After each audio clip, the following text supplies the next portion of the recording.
Hello, everyone, and welcome to another edition of the BuzzStream Podcast. My name is Vince Nero. I'm your host, and today I am joined by Shane Dutka. Shane is the founder of SiteCurve. Shane comes, years in the business. He used to be the VP of SEO at 3Ships, major affiliate agency. And Shane and I are today going to be talking a lot about using competitors to guide our strategies across everything that we do. So, Shane, thanks so much for joining us. How you doing, man?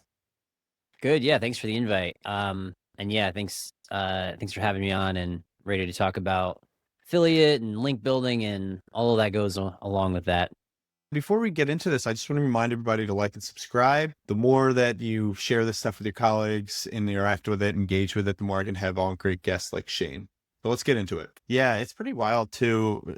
Nowadays, it seems like the affiliate space is coming to a crumbling demise. I'd be curious to see, with your expertise and experience in the industry, if you're feeling that same vibe. I was just talking to Cyrus Shepard on an earlier episode where we dug into that a little bit, but is that kind of the same deal you're feeling?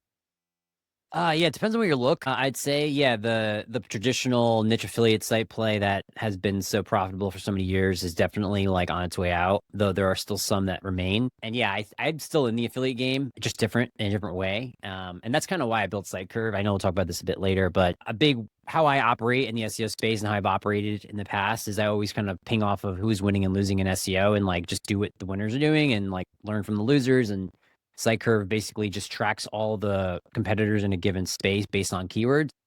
If I want to get into a specific industry or a specific niche, I'll just do some keyword research, 100, 200, 300 keywords, throw them in SiteCurve. Immediately, I can see the entire landscape and like who to copy effectively. And also, from an affiliate perspective, I could see who the affiliates are who's still playing. And I was looking at a report the other day in the dog food space, and ironically, I saw a forum that popped up. I forget the name. I think it's like Whole Dog Food something or other. It's like a DR0, but like basically an AI generated forum that's an affiliate play, and it's crushing right now. So it's like stuff like that I see winning and like obviously taking advantage of Google's like preference for forums right now, but it's just, I still see opportunity. It's just, you kind of have to be a bit more creative. It's not as obvious, what to do. Yeah, the forum thing is really interesting, and I don't want to get too far off base here, but I know, there's a lot of like Slack communities for things like SEO and other niches. And, you joked when you shared that online, I commented on, you joked Yeah, like, yeah, hey, you saw it. yeah, you were like, make a digital PR forum. And, it's not a bad idea. I know of some Slack ones, but like if you're thinking Yeah, about exposure and getting, mentioning LLMs and stuff, like that might be yeah. where to go. There's a lot of layers to it. Yeah, the LLMs is another dimension. I didn't even think about, glad you brought it up. But yeah, sort of architecting or manufacturing LLM preference for a brand. If you create a forum, we know LLMs can like forums and like, cause associate brands and stuff. But yeah, I don't want to get too off track as well. But yeah, just anyway, on the whole, affiliate, it's, parasite SEO is still a thing. There's like massive, big publishers that are still getting a ton of visibility. But yeah, the small players are struggling. Yeah, unfortunately. Yeah. So yeah, let's one of the reasons I really reached out to you, I think, came across SiteCurve. I hadn't heard about it, but you had built a tool that looked at toxic links. It was a free tool, that indexes all the websites selling links, something like 160,000 sites or sites around the internet. And obviously that's important to me given that, BuzzStream's tie in with link building and digital PR. And, I've been kind of banging the drum around, I don't want to say not buying links, but, really being very wary about how you get your links. And if you do choose to go that route, you have to be really smart about it. I think Google's getting better and better. So, this brought up this conversation about SiteCurve, right? And you built SiteCurve. You mentioned this already. It's a kind of competitive research tool. You can kind of track what your competitors are doing based on keywords. Then we got into talking about, well, what about link profiles? What are some ways that people can use a competitor's link profile to guide their strategy? And that was going to be my first question that I really want to ask you is, how can you use a competitor's link profile and what strategic edge does that give you? Yeah. So my experience, so just really quick, yeah, you brought up the tool I built. I kind of vibe coded it. It was, it's called Get SEO Shield. Basically, yeah, traditionally, I am pretty weary of paid links. I do pay for links, but I'm very discerning when it comes to like actually buying them. Like I will do a lot of sort of vetting of the link, who are they linking out to, how often do they link out, how much does it cost me to get the link if it's like $50. Everybody's probably getting a link from that site. It's probably worthless. Worst case, sort of like not worst case, it's worthless and you just waste your money. Worst case, it's like toxic and Google like is actively looking at sites this site is linking to and like potentially could incur a penalty, do some manipulation. So yeah, from an SEO perspective, I built this tool just to like index all of the paid links that I found through the networks that sell them. Example, like I think linkbrokers.com is one. I might be getting these names wrong, but there's a few out there that are pretty easy to find. Rank Watch is another one. And basically, I just downloaded all the links and just uploaded the tool. And then I could bump against a link profile out of Ahrefs or SEMrush against the links that I put in the tool to essentially give me like a toxicity report to see what kind of overlap there is. And then if it's really bad, and I do this for my client site. So I have some SEO clients that I work with just to see if there's drop, if they lost traffic, maybe it's through link manipulation. They bought too many links and maybe they got dinged for it, or just to get a sense of like, are they at risk? So, so that kind of brings me to my next point where it's like competitor research from link perspective. So anytime I, am using SiteCurve or doing competitive research, I will always, especially small sites, even today, or sites that, are doing really well on competitive keywords, I almost always will pull up the link profile just to see how are they building them, especially the most recent links. And like, is there anything happening that they're actively sort of build? Like, there's a difference between like passively getting links, and there's not a lot I can do about that because like they're going to get links because of their brand or whatever it is. But if I can see an active strategy being executed, then I'll try to reverse engineer what are they doing. I just try to either build the links myself or like through, because sometimes they're just buying links and I'll just reach out to the sites that I think, and if they're of high quality, I'll like see if I can get a link from them. Or if I see like they're running a digital PR campaign, something like you guys would help facilitate, then I might copy that or at least take the angle they're using and potentially run my own version of that campaign. So there's a lot of angles that you could use, but I almost always will be pinging off the smaller sites that are outperforming their domain authority, looking at their link strategies, and specifically links that have traffic, like links from domains that have traffic. I'm a big and I'm kind of rambling here, but I promise I'm almost done. I love the report out of Ahrefs that is like the best links report because it sort of removes all the noise. I feel like not a lot of people know about it because it's like buried in like the menus, but it's so valuable to just remove all the noise. I usually set it, and I'm curious what you do. I set it to traffic from the site greater than 1,000, DR greater than I think 10 or 15. And that like knocks out like 95% of the links. Now you're looking at basically the links in theory that are driving link equity and potentially ranking. So that'll usually drive my strategy. I'm curious what you do.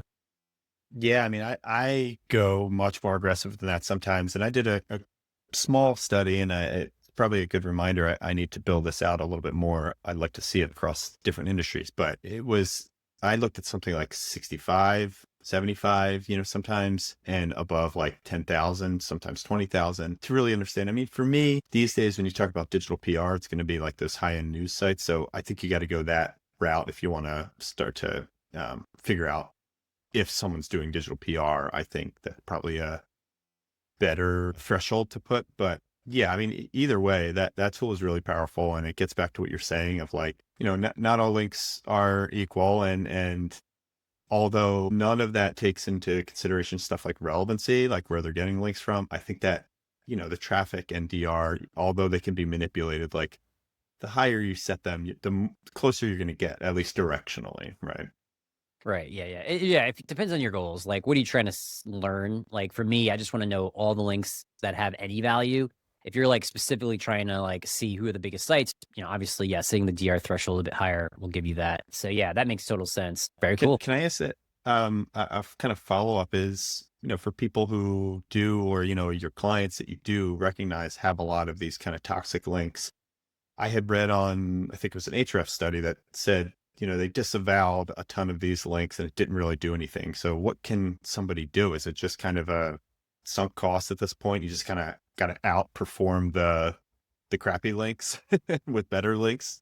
Yeah, I think there's a lot of schools of thought. I agree. The disavow, I've never seen the disavow work, so I'm in that camp for sure. I am in camp delete the pages with bad links. I think that the way that it kind of goes both ways. With good links, if you 4 pages, you lose the value of the link, right?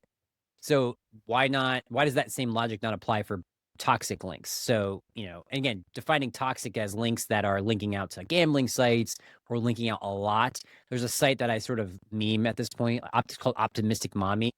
Anytime I'm looking at a client site, I will always look for this link in their link profile. I'll be like, if this link is in this link profile, I know you're buying links, okay? And it's just a matter of how much you're buying links.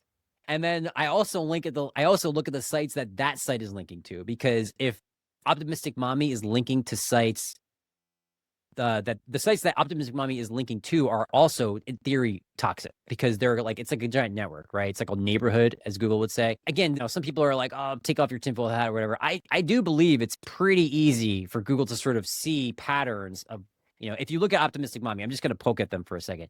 Their outbound link to inbound link ratio is crazy off. Like, most sites have more inbound links than outbound links. Most sites, not like big, massive sites, but like on the whole, Optimistic Mommy has like text outbound to inbound, because they're just selling links, right? And it's not just this site. It's almost all sites that are actively selling will generally have a ton of outbound links versus inbound links, because they're just giving them away. So I see that pattern, and it's super easy to see. Most sites, it'll just be like dead obvious to build into an algorithm. If site is linking out a ton, then it's probably giving out links. Either devalue those links, or if there's a pattern, then potentially, the site that it recognizes a pattern on, that might get a penalty. And then that brings me back to your question. It's like, okay, well, if you're at risk because you're getting a lot of links from sites like Optimistic Mommy, what do you do? Well, I've worked with clients in the past that were really, really aggressive on this front, because again, it's like, okay, if I just need to buy links to get number one rankings, I'll just buy all the links, whatever it is.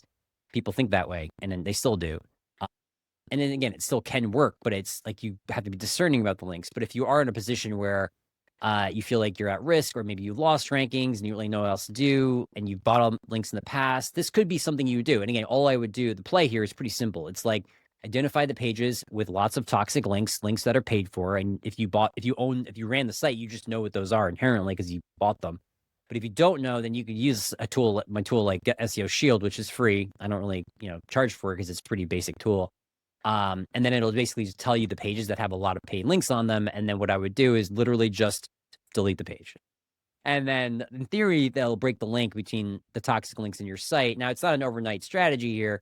Like, you still have to give it 3 months or so to like let Google react to that.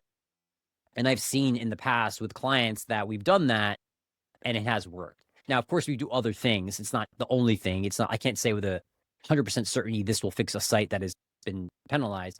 But if you're trying to recover a site, you do everything. So, okay, just add this one thing to your list of 20 things that you're going to do, and, maybe you'll see some results. Yeah, I love that. I mean, the Get SEO Shield, definitely check it out. A couple things I wanted to highlight. You said, it's not an overnight fix, right? Like, a lot of these things take a while for Google to figure out and track that you are kind of on the right path. And I feel like we've seen this a lot on even some of these like manual penalties that Google doles out. It takes a while, but like, once you kind of show Google that you've righted the ship, I feel like they become a lot more lenient and will kind of reward you for some of these things. Yeah, there's never a silver bullet, I think, for any of these things. It's kind of your point too. I think, Shane, it's like, it's usually a culmination of things, and like, but a lot of times, like, one thing leads to another, which leads to another. Like, you're in a bad neighborhood with your links, and a lot of times those people maybe aren't also spending a lot of time developing their blog, or they're using AI to scale their content strategy, and they're not paying attention to certain things. So yeah, that's some great advice. I want to step back actually to so I want to get outside of like, just the competitive link profile, like gleaning insights from there, and, other things that you analyze. And I want to get back to one of the things you said at the very beginning, which is, the way that SiteCurve works is looking at keywords, right? And tracking that to understand, your competitors and their strategies and their trajectories and everything. In an AI, we're moving into an AI world, right? Where keywords are maybe not as relevant to how people are talking about showing up in AI? Like, yes, they're relevant, but like more of like a topical authority versus like a, 3 keywords that you're tracking. Mhm. I guess my question is like, do you think keywords are still relevant? Can you still get good value out of competitors' keywords in an AI first Yeah. world? Yeah, I actually have a bit of a contrarian take on this. I read Mike King's article, his famous one that got kind of viral. It's a great article. I learned a bunch of things from it. And I read a couple other takes from other people. And, people are like, oh, yeah, keywords are not important anymore. Like the underlying tech behind AI mode and all these like LLMs are generally indexes that are just rankings of keywords. The AI mode specifically, just poke at that because it's like obviously the most, top of mind. The query fan out sort of thing that people are talking about, that concept, it's Googling, I think, this is my understanding, like, I don't know, 70 keywords or something. I forget the exact number, but a lot of keywords that are related to the question, the query the user put into the, the modal, whatever. Right. So Google will put in, so a user will put in, hey, how much should it cost to replace my bathroom sink or something, right? That'll be like, it's the query. Google will then look at that and then Google a bunch of queries similar to that or like related to that to like learn about that and then spit back out an answer, right? That's like very simplified version of like what's going on, right? With the query fan out. Okay, so when Google goes out and grabs those other queries, it's going to go to its index and see those are actual keywords, what keywords those are, right? That's the question that maybe is worth asking. That might be the challenge, is to understand what is the queries that are being fanned out into. In theory, we also know that, okay, you might not know exactly how you rank for like some random query, like synthetic query that Google generates, but we know the top keywords by MSV. So you can sort of use that as a proxy to see how visible you are on some of these things. And this is where keywords kind of come back into play, right? So for example, going back to my example about bathroom sinks, right? So maybe you traditionally would have tracked, if you were in the home improvement space, how much does it cost to replace a bathroom sink? Like that's a traditional, like very targeted keyword. You create a blog post around that and you would then track it in a keyword tracker or whatever, right? I don't know if Google's like doing its query fan out and grabbing that exact query, but if you rank well on that exact query and you can track that, then if it synthetically generates something that's kind of similar to that, then you're going to show up in those results, right?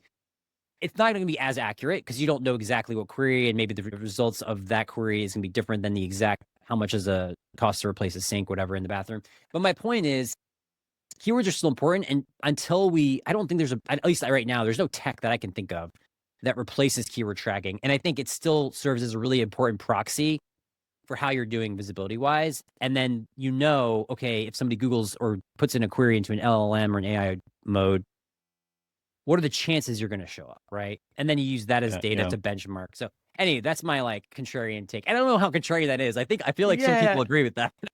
Yeah, no, and I do. I think I agree as well. Like, I think the shift that I was at SMX last week. I was talking to James Brockbank from Digital Loft, so like PR SEO agency in UK, and he had talked me kind of through like the cosine similarity, and the vector embeddings thing, and like I think the shift is going to be when people think about related keywords, you kind of relate them. I don't know if I'm using the right terminology here, but like semantically. So it's like bathroom sink, kitchen sink, or, bathroom sink, bathroom tile, whatever. Like you kind of come up with your related keyword list based on these tools. And up until now, they've kind of operated in a specific way where you might have 5 related keywords, but when you look at them on the kind of cosine similarity graph, they're not actually as related as they seem. Yeah. Does that make sense?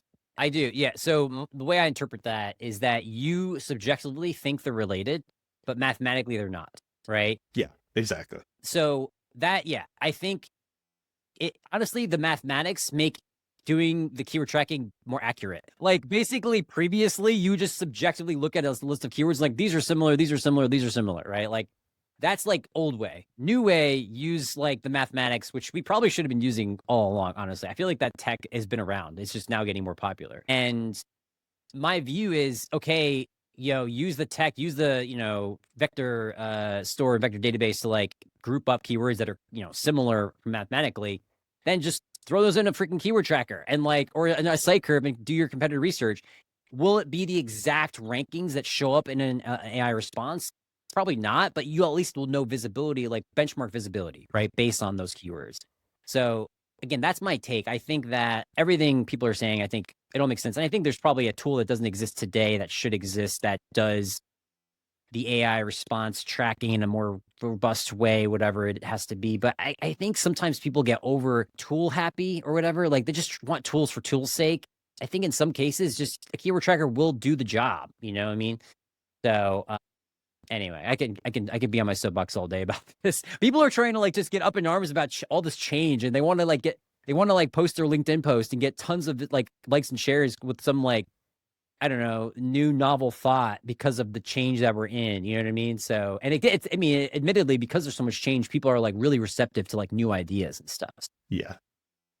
Yeah. I mean, for sure. And anytime there's opportunity to kind of it gets into the PR thing, it's you're kind of jumping on a trend and riding that wave. Of course. Even if it's, news for news sake. Yeah. Even if it's new news. I'm getting fired up, dude. I know. Let's see if we can keep us going. So I am curious. I mean, I was going to ask kind of how you feel this stuff is going to change in the AI age, but it seems like it maybe isn't. But at least right now, from a keyword perspective, I mean, you kind of feel like it's not. But do you think, I mean, is it as easy now as before you could look at where your competitors are ranking and just be okay, I can cross or break that backwards. Can you do the same here with your competitors? Look at where they're showing up in, I mean, I know we don't have query data yet for AI, any of the tools, right? It can't tell you so-and-so plumber showed up when somebody searched best plumbers in Tampa or something. So can you even work backwards from AI results to kind of break down a competitive strategy? Yeah, so I think a couple thoughts, and I'm going to go back to the Mike King article for a second. He's one of the sort of the key takeaways from that article was probabilistic versus deterministic is we're moving from deterministic to probabilistic because it's you type in the same query, how much does it cost to get replace my bathroom sink 100 times? It's going to be 100 different answers, right? And the sites that show up in those are going to be different every time. So it's going to be again, probabilistic, a probability, because if I'm home improvement guy and I operate in Orlando, Florida, and somebody's in Orlando, Florida when they do that search, there's an 80% chance I show up if I do all my SEO and stuff right? Versus somebody who doesn't do any SEO, has no brand, but is operating there. Probabilistically, they're 10%. Maybe they have their Google Maps profile or something set up, right? 9 out of 10 times they don't show up. 1 out of 10 they do. The other guy gets 8 out of 10, whatever it is, right? Versus previously, the guy who did all their SEO would show up 100% of the time because it's just what shows up every time you Google the keyword, right? So I think tracking what's in the AI responses. Again, my gut says the best way to benchmark is to just keep tracking the keywords on the layer below the AI mode, because the AI mode is just another algorithm on top of the index, right? And the index still needs to exist because Google needs to have some preference, and not just Google, but ChatGPT and all the other LLMs. They need to have some preference of what to pull, because they're not going to look at the entire internet every time. They're going to need some 20 URL subset based on the mathematics of the keyword or the phrase somebody threw in there. And then, okay, I don't need to track every query that somebody gets. Let's just track the keywords, which is one position removed from that endpoint. Is it perfect? No, but it's still a benchmark. It's still giving me something to work off of and move and measure against, so that I could do some SEO, see, okay, I moved up in the index, and then hopefully a tool will exist that can measure how often you show up. A detection rate. Site Curve, I do have a version of that, a detection rate metric. And I think some other tools have versions of that metric that basically tell you how often you showed up in the response. So you can use that as well. You could probably do both, honestly. If I was, if I'm building an SEO strategy at an enterprise level, I probably want both metrics, like detection rate, and then also your traditional keyword rankings. Again, all this data starts to get kind of overwhelming. So you want to be careful about analysis paralysis and having too much data and not making it actually executing. Well, yeah, that brings up a good point, and something that is maybe worth kind of wrapping up here is just like, how do you determine when you're analyzing a competitor, right? Like you're going to find so much information. How do you kind of hone in on the things that are really going to move the needle? What are some kind of leading indicators or just things for people to look out for if they're using a tool like SiteCurve or just doing some type of competitive analysis on their competitor? Yeah, I mean, my gut still kind of calls back to the old tried and true SEO. Like, how are you, how do you develop an SEO strategy? At least the way I do it is, you know, I always will start with SiteCurve. I know, I'm plugging my tool, of course, it's what I use personally, but I'll sort of map them. I'll do keyword research. So just an example, I had a client come on recently. They were in the snoring niche. And basically, I didn't know anything about this niche. So I did a little research, developed a keyword list of, I don't know, 1,000 keywords, threw them in SiteCurve. It maps the market, tells me exactly who the big players are, who the small players are. So I'm going to look at the small players. And then over time, SiteCurve grabs the rankings every day for all the players, for all those keywords, so I can see who's going up and who's going down. The players who are winning, I'm going to sort of ping off them, key off them, and look at their SEO strategies, see what they're doing, their pages, what all of the traditional stuff, right? Like, what's their link profile look like? What does their content strategy look like? What does the site architecture look like? What schema are they using? How are they structuring their pages? How are they linking to each other? Like, how does the internal linking architecture look like?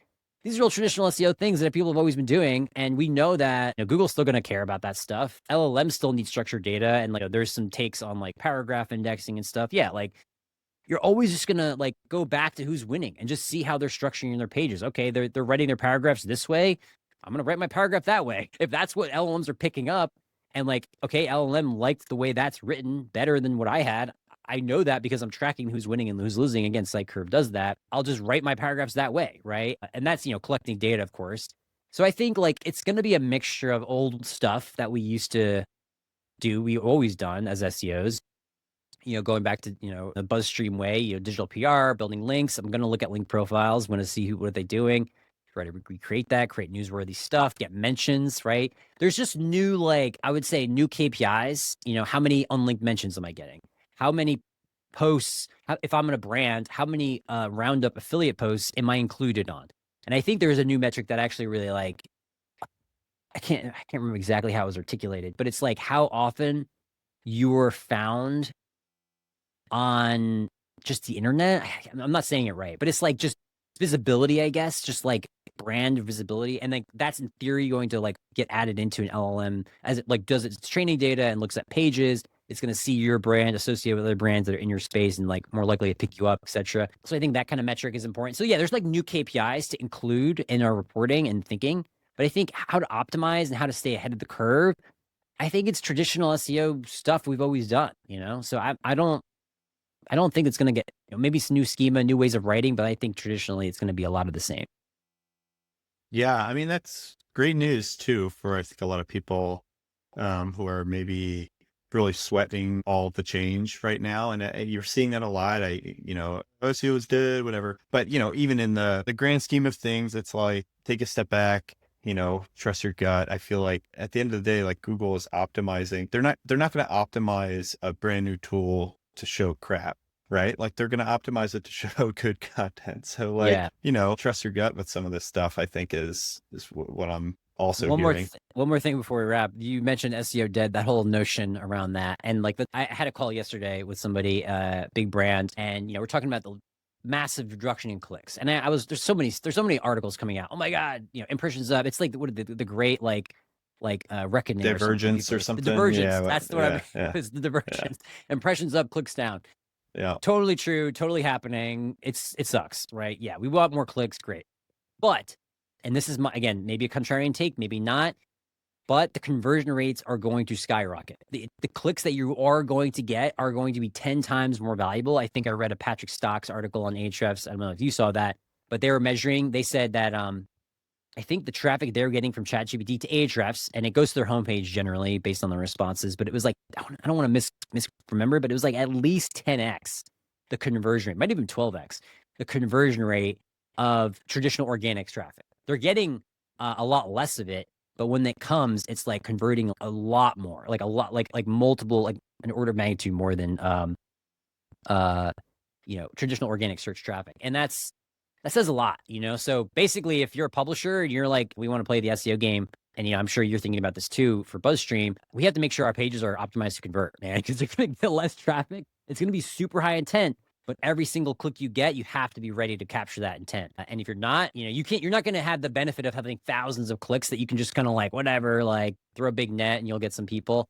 That was the old way. Yeah, I'd say the new way is like, man, you really have to like be super SXO, search experience optimization. I know that's like one of the many 12 acronyms that people are throwing around. And I sort of like subscribe to that. Like, I think we've always been doing a version of that, maybe labeling it as a good thing. But yeah, being really keyed in on the reduction of clicks, being really keyed on improving conversion rate, super important in the new space, new way. Yeah. Yeah, I love that. Well, let's wrap there, Shane. We can go on for hours, I think, in this topic, but it's great chatting with you, Shane. Where can people best get in touch with you? LinkedIn, is that kind of where you're most active? I would say I'm most active on LinkedIn in terms of social media. You can go to obviously Google me. ShaneDutka.com is my main site. You can, contact me there. LinkedIn, we're both great.